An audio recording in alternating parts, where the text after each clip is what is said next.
నమస్కారం DTV news కి స్వాగతం ముందుగా హెడ్లైన్స్ చూద్దాం నమస్తే బులెటిన్ లో ముందుగా హెడ్లైన్స్ చూద్దాం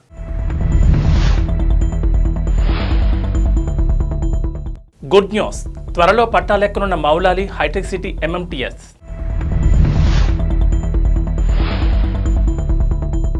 ఏపీ అసెంబ్లీ స్పీకర్ తమ్మినేని సీతారాంకు అస్వస్థత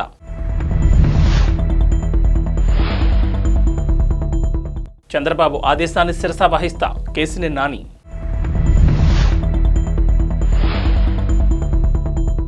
నగరవాసులకు ఓ గుడ్ న్యూస్ త్వరలో మౌలాలి హైటెక్ సిటీ ఎంఎంటీఎస్ రైలు పట్టాలెక్కనుంది ఫిబ్రవరిలోపే ఈ రైలు నడిచే అవకాశం ఉంది ఎంఎంటీఎస్ రెండో దశ పనుల్లో భాగంగా చేపట్టిన మౌలాలి సనత్ నగర్ మధ్య నిర్మిస్తున్న రెండో లైన్ పనులు పూర్తయ్యాయి దీంతో మౌలాలి నుంచి నేరుగా హైటెక్ సిటీ మీదుగా లింగంపల్లికి ఎంఎంటీఎస్ రైలు నడిపేందుకు అవకాశం లభించింది మౌలాలి సనత్ నగర్ మధ్య మొత్తం కిలోమీటర్ల పరిధిలో మరో 6 స్టేషన్లు అందుబాటులోకి రానున్నాయి దీంతో ఆయా ప్రాంతాల వారు కేవలం 30 నిమిషాల్లోనే ఐటీ సంస్థలు ఉండే ప్రాంతాలకు చేరుకునే అవకాశం ఉంటుంది మల్కాజ్గిరి నియోజకవర్గంలో 25,000 నుంచి 30,000 మంది వరకు ఐటీ ఉద్యోగులు ఉంటారని కాలనీ సంక్షేమ సంఘాల సమాఖ్య ప్రధాన కార్యదర్శి బీటీ శ్రీనివాస్ చెప్పారు ప్రస్తుతం అక్కడి వారు ఐటీ కారిడార్కు రావాలంటే నేరెడ్మెట్ ఆర్కేపుర వంతెన కంటోన్మెంట్ బేగంపేట మీదుగా సొంత వాహనాల్లో ప్రయాణిస్తూ ఇబ్బందులు ఎదుర్కొంటున్నారు Sanath Nagar Peerzadiguda Suchitra centre Bhudevi Nagar Ammuguda Neredmet housing board colony స్టేషన్ల నుంచి ఎంఎంటీఎస్ పరుగులు పెట్టనుండడంతో ఆయా ప్రాంతాల వారి ప్రయాణ కష్టాలు తీరనున్నాయి AP assembly speaker Tammineni Sitaram అస్వస్థతకు గురయ్యారు శ్రీకాకుళంలోని మెడికవర్ ఆసుపత్రిలో ప్రస్తుతం ఆయన చికిత్స పొందుతున్నారు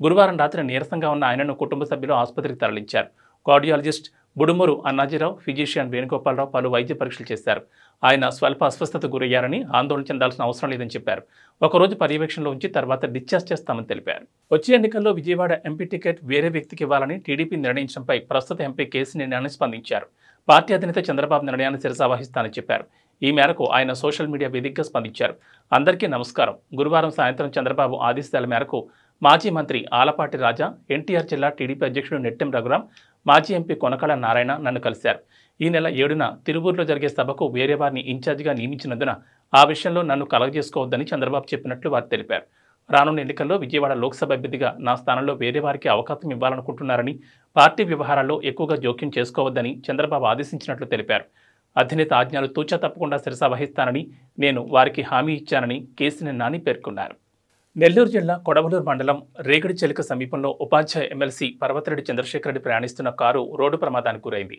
గురువారం అర్ధరాత్రి జరిగిన ఈ యాక్సిడెంట్లో ఆయనకు గాయాలయ్యాయి చంద్రశేఖర్ రెడ్డి పిఏ ఘటనా స్థలంలోనే చనిపోయారు ప్రమాద సమయంలో కారులో మొత్తం 5 ఉండగా గాయపడిన వారిని నెల్లూరులోని అపోలో ఆసుపత్రికి హోటాహుట్న తరలించి చికిత్స అందిస్తున్నారు ఎమ్మెల్సీ తలకు గాయాలవడంతో ఆయనకు కూడా వైద్యం అందుతోంది కాగా కారు విజయవాడ నుంచి నెల్లూరు వస్తుండగా ఈ దుర్ఘటన జరిగింది కారు ముందు వెళుతున్న లారీ టైరు పంక్చర్ కావడంతో ఒక్కసారిగా నెమ్మదించిందని దీంతో లారీని వెనుక నుంచి కారు ఢీకొట్టిందని స్థానికులు చెబుతున్నారు లారీని ఢీకొని డివైడర్పై పడిపోయిందని వివరించారు కాంగ్రెస్ అగ్రనేత సోనియా గాంధీ తెలంగాణ నుంచి లోక్సభ బరిలో నిలవబోతున్నారా ఖమ్మం లోక్సభ నుంచి ఆమె పోటీ చేయడం ఖరారైందా అంటే అవుననే సమాధానమిస్తున్నాయి ఆ పార్టీ వర్గాలు సోనియా ఖమ్మం నుంచి పోటీ చేస్తారంటూ అధిష్టానం నుంచి రాష్ట్ర పార్టీ కీలక నేతలకు సమాచారం అందినట్లు రిపోర్టులు వెలువడుతున్నాయి ఈ మేరకు కార్యాచరణను రూపొందించాలని అధిష్టానం సూచన చేయడంతో రాష్ట్ర కాంగ్రెస్ నేతలు ఏర్పాట్లపై దృష్టి సారించినట్లుగా తెలుస్తోంది తెలంగాణ నుంచి సోనియా పోటీ చేయాలని కోరుతూ టీపీసీసీ డిసెంబర్ నెలలోనే తీర్మానం చేసింది ఇటీవల రెండోసారి కూడా తీర్మానం చేయగా దానిపై సోనియా గాంధీ సానుకూలంగా స్పందించారు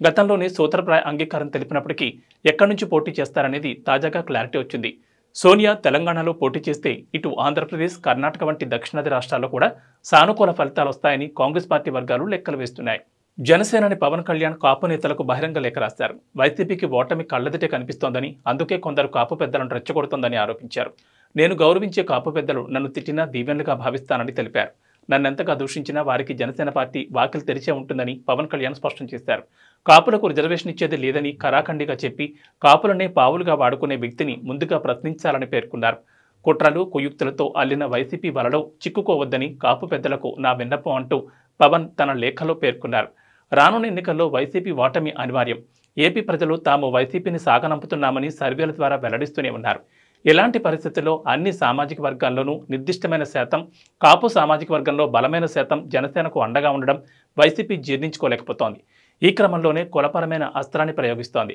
నేను గౌరవించే కాపు పెద్దలను రెచ్చగొట్టి పార్టీని బలహీనపరిచే దుష్ట ప్రయత్నాలకు ఒడగొడుతోందన్నారు టీడీపీ అధినేత చంద్రబాబు ఇవాళ జైహో బీసీ ప్రచార రథాలను ప్రారంభించారు. మంగళగిరిలో టీడీపీ కేంద్ర కార్యాలయం మధ్య జరిగిన ఓ కార్యక్రమంలో ఆయన ఈ వాహనాలకు జెండా ఊపి ప్రారంభించారు. జైహో బీసీ కార్యక్రమంలో భాగంగా ఈ ప్రచార రథాల ద్వారా 25 పార్లమెంట్ నియోజకవర్గాల పరిధిలో ప్రజల్లో చైతన్యం తీసుకురావాలన్నది టీడీపీ ప్రణాళిక. అటు 175 అసెంబ్లీ నియోజకవర్గాల్లో టీడీపీ బీసీ నేతలు పర్యటించి బీసీలకు టీడీపీ గతంలో ఏం చేసింది, మళ్లీ అధికారంలోకి వస్తే ఏం చేయబోతోందని వివరించనున్నారు. జైహో బీసీ ప్రచార రథాలను ప్రత్యేకంగా డిజైన్ చేశారు. వాటిపై టీడీపీ వ్యవస్థాపక అధ్యక్షుడు ఎన్టీఆర్ బొమ్మ, అధినేత చంద్రబాబు బొమ్మ, ఇతర అగ్రనేతల బొమ్మలు, ప్రముఖ సంఘ సంస్కర్త అణగారిన కులాల ఆశాజ్యోతి జ్యోతిరావు పూలే బొమ్మను ముద్రించారు. వైఎస్ షర్మిల కాంగ్రెస్ పార్టీలో చేరడంపై ఏపీ బీజేపీ చీఫ్ దగ్గుబాటి పురంధేశ్వరిని మీడియా స్పందన కోరింది. షర్మిల ఏ పార్టీలో చేరారన్నది తమకేమీ ముఖ్యమైన అంశం కాదని పురంధేశ్వరి స్పష్టం చేశారు. బీజేపీని ఏ విధంగా బలోపేతం చేసుకోవాలన్న దాని గురించే తాము ఆలోచిస్తామని అన్నారు. షర్మిల కాంగ్రెస్లో చేరిన విషయం తమకు సంబంధించినంత వరకు అప్రస్తుతం అని పేర్కొన్నారు. ఇవాళ విజయవాడలో బీజేపీ కోర్ కమిటీ సమావేశం జరిగింది. ఈ భేటీ అనంతరం పురంధేశ్వరి మాట్లాడుతూ ఏపీలో జనసేనతో తమ పొత్తు కొనసాగుతుందని ఉద్ఘాటించారు. రాష్ట్రంలో జనసేనకు తామేమీ దూరం జరగలేదని స్పష్టం చేశారు. ఇవాళ తమ సమావేశానికి బీజేపీ జాతీయ నేత శివప్రకాష్ వచ్చారని, ఆయనను మర్యాదపూర్వకంగా కలిసేందుకే నాదెండ్ల మనోహర్ కూడా వచ్చారని పురంధేశ్వరి వివరించారు. రాష్ట్రంలోని పరిస్థితులను, పొత్తుల అంశాలను శివప్రకాష్కు వివరించామని, ఆయన ఈ వివరాలన్నింటినీ బీజేపీ హైకమాండ్కు తెలియజేస్తారని తెలిపారు. మెగా డిఎస్సీ ప్రకటించాలంటూ కృష్ణా జిల్లా అవనిగడ్డలో వందలాది మంది అభ్యర్థులు రోడ్లపైకొచ్చారు. బస్టాండ్ సెంటర్లో మానవహారంగా ఏర్పడి సీఎం డౌన్ డౌన్ అంటూ నినాదాలు చేశారు. వెంటనే డిఎస్సీ ప్రకటించకపోతే తాడేపల్లి ప్యాలెస్ను ముట్టడిస్తామని అభ్యర్థులు స్పష్టం చేశారు. నిరుద్యోగులకు న్యాయం జరిగేంత వరకు పోరాటం ఆపేది లేదన్నారు. ఈ ముఖ్యమంత్రి విపక్షంలో ఉన్నప్పుడు ఊరూరా తిరిగి మన బిడ్డలు కోచింగ్ సెంటర్లలో వేలకు వేలు ఖర్చు పెట్టుకుంటున్నారు. నేను అధికారంలోకి వచ్చిన వెంటనే 25,000 టీచర్ పోస్టులతో మెగా డిఎస్సీ ప్రకటిస్తానని చెప్పి దాదాపు 5 లక్షల మంది నిరుద్యోగులను మోసం చేశాడంటూ డిఎస్సీ అభ్యర్థులు మండిపడ్డారు. విద్యార్థులు చదువుకోవడం వల్లే నిరుద్యోగుల శాతం పెరుగుతోందని విద్యాశాఖ మంత్రి అంటున్నాడని, ఆయన అలా అనడానికి సిగ్గుండాలని ఆగ్రహం వ్యక్తం చేశారు. డిఎస్సీ అభ్యర్థులు రోడ్డుపై ఆందోళన దిగిన నేపథ్యంలో పోలీసులు వారిని వాహనాల్లో ఎక్కించి అక్కడి నుంచి తరలించేందుకు ప్రయత్నించారు. దీంతో అక్కడ ఉద్రిక్తత ఏర్పడింది. కాగా డిఎస్సీ అభ్యర్థుల నిరసన ప్రదర్శనకు టీడీపీ నేతలు మద్దతు పలికారు. టాలీవుడ్ సీనియర్ కమెడియన్ బ్రహ్మానందం తన వ్యక్తిగత జీవితం, సినీ జీవితంలోని ఆసక్తికర అంశాలను ఓ పుస్తక రూపంలో తీసుకొచ్చారు. ఆ పుస్తకం పేరు నేను మీ బ్రహ్మానందం. ఇందులో తనకు గురు సమానుడైన జంజాల గురించి, సన్నిహితుడైన మెగాస్టార్ చిరంజీవి గురించి పలు విషయాలను బ్రహ్మానందం పంచుకున్నారు. ఓసారి వాళ్ళిద్దరి కారణంగా తాను దొంగ అనిపించుకోవాల్సి వచ్చిందని వెల్లడించారు. చంటబాయ్ చిత్రంలో ఓ పాటను చిత్రీకరించేందుకు చిరంజీవి, దర్శకుడు జంఛాల, మిగతా యూనిట్ అంతా కలిసి ఊటీ వెళ్లారు. అక్కడ చిరంజీవి గారికి ఎంటర్టైన్మెంట్ కరువైందని నన్ను పిలిపించమన్నారు. అందుకు జంఝాల గారు కూడా ఓకే అన్నారు. మేనేజర్ నాకు ఫోన్ చేసి అర్జెంటుగా బయలుదేరి ఊటీ రమ్మన్నారు. ఆ సమయంలో నేను అత్తెల్లో ఉన్నాను. దాంతో వెంటనే బయలుదేరాను. నా మీద ప్రేమతో కాకపోయినా పిలిచింది చిరంజీవి గారు కావడంతో నాకు సప్తగిరి ఎక్స్ప్రెస్లో ఏసీ కోచ్లో టికెట్ బుక్ చేశారు. ఆ ఏసీ కోచ్లో డబ్బులు ఇస్తే దుప్పట్లు ఇస్తారన్న విషయం తెలియక ప్రయాణం అంతా చలికి వణికిపోయాను. కోయంబత్తూరులో దిగ్గానే ప్రొడక్షన్ మేనేజర్ వచ్చి నన్ను రిసీవ్ చేసుకున్నాడు. చిరంజీవి గారు బస్ చేసిన హోటల్లోని ఆయన సూట్ పక్కనే నాకు సూట్ బుక్ చేశారు. అక్కడున్న 2 రోజులు చిరంజీవిని, జంజాల గారిని నవ్విస్తూనే ఉన్నానని ఆయన చెప్పుకొచ్చారు. ఏబీ బులెటిన్ విశేషాలు. నమస్కారం.